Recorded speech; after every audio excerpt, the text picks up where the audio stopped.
Hi అండి, అందరికీ నమస్కారం. తెలంగాణ ప్రభుత్వం రేషన్ కార్డులో కుటుంబ వివరాల సవరణలు చేసుకోవడానికి గ్రీన్ సిగ్నల్ ఇచ్చింది. అయితే ఈ విషయాన్ని అందరూ ఫేక్ అనుకుంటున్నారు. ఇది ఏమాత్రం ఫేక్ కాదండి, అంతా నిజం. రేషన్ కార్డులో తప్పులు సరిచేసుకున్నటకు, కొత్త పిల్లల పేర్లు యాడ్ చేసుకున్నటకు, పెళ్లైన యువతులు అత్తవారింటి రేషన్ కార్డులో పేరు యాడ్ చేసుకున్నటకు తెలంగాణ ప్రభుత్వం దరఖాస్తులు స్వీకరిస్తుంది. అది మీ దగ్గరలో ఉన్న మీ సేవ సెంటర్లో దరఖాస్తులు స్వీకరిస్తున్నారు.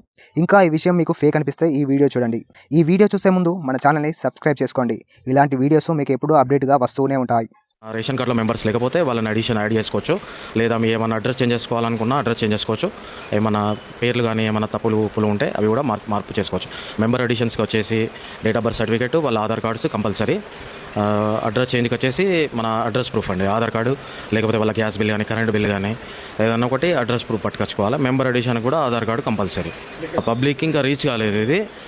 కొంతమంది ఏంటంటే ఫేక్ అనుకుంటున్నారు, కానీ అది ఫేక్ కాదు, అది నిజమే అండి, జరుగుతుంది. ఆల్రెడీ మేము చేస్తున్నాం కాబట్టి చెప్తున్నాం.